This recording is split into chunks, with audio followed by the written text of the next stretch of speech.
Hello, you're back with Dave and Tim at the Single Malt Review, and it is once again our pleasure to try something a little bit rare, a little bit special.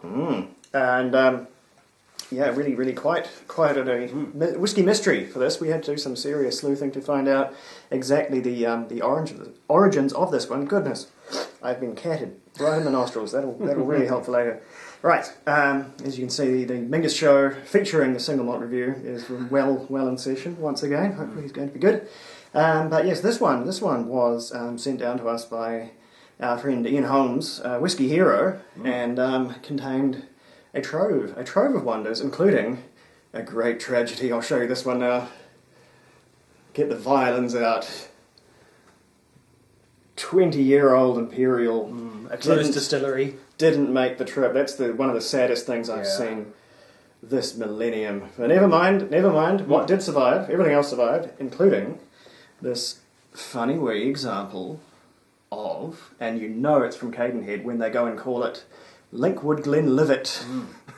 The old chestnut rolling back out in that one. I think Cadenhead's, of all of the bottlers, are the last ones to hold on to that old marketing gimmick of calling things, however further away they might have been, putting the old Glenlivet moniker on them to try and move a few more bottles. But goodness, I don't think they're fooling anybody anymore. So this I don't think they need to. 11-year-old cask strength Glenlivet, specially bottled for an event in Canada, or one particular outlet.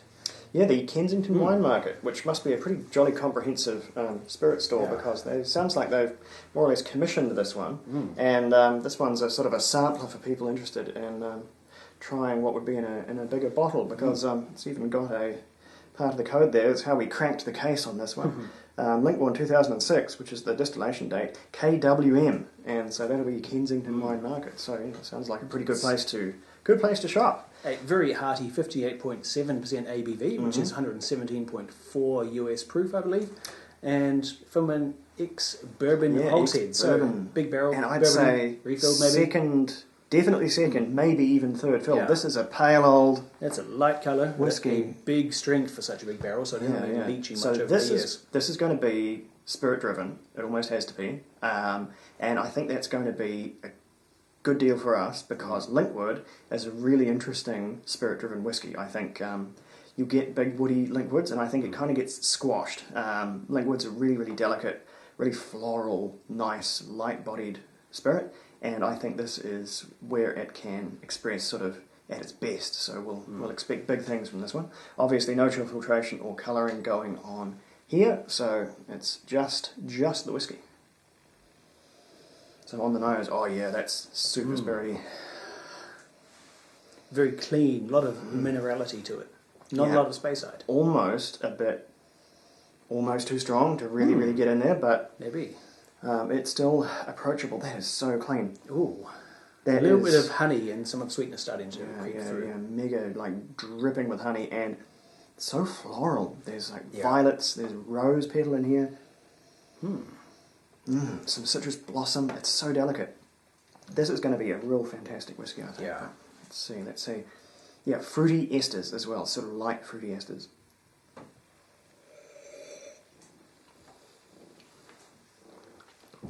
Whoa. Ooh, nice, but it's a bit prickly. That's warm, yeah. That's got a vibrancy, you have to say. No, I'm saying that's not the way to drink this one. That is punchy. Yeah. That's a punchy number. What it has got is some Speyside fruit starting to happen. Again, pears and tin fruit like that. I think, needs water though. Yeah, there's a bit of pastry and sort of waxiness that comes through right on the end, but no, that is just too strong.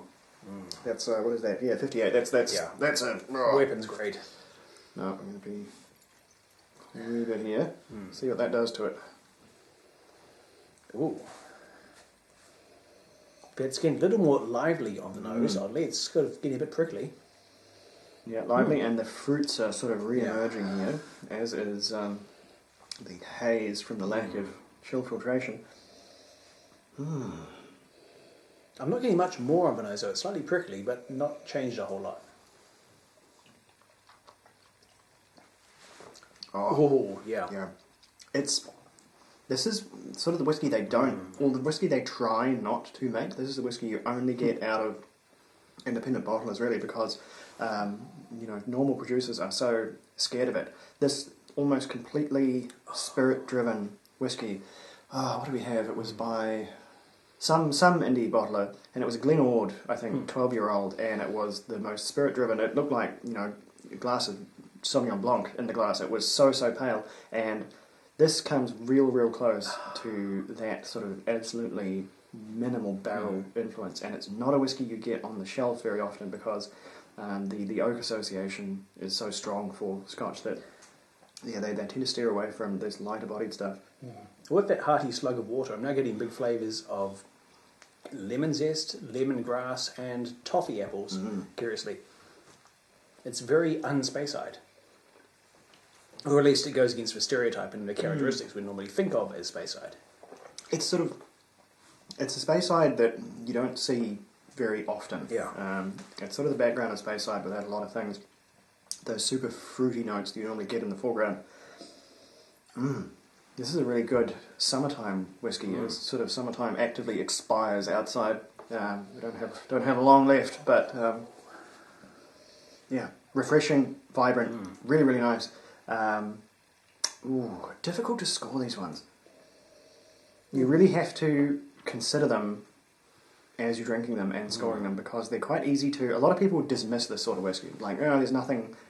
this is really strong, but there's no oak. There's no sort of sweetness or heft in this. They're sort of light, ethereal, kind of fairy tale whiskies. And,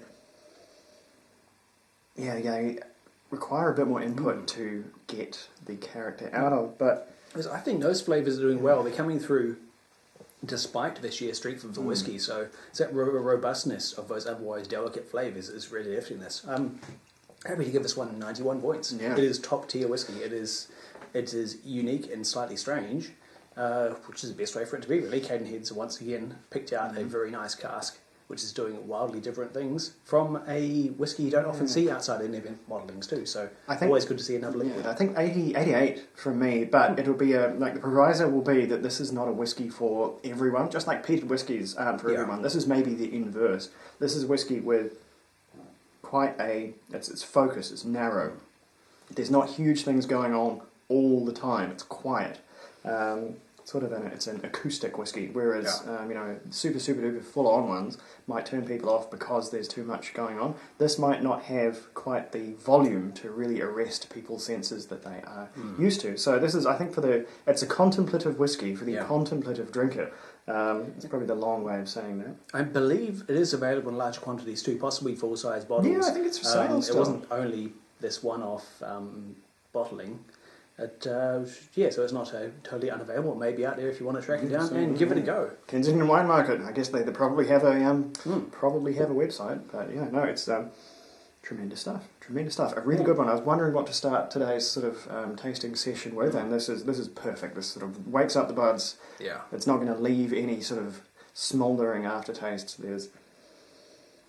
Really good one. Gets you going.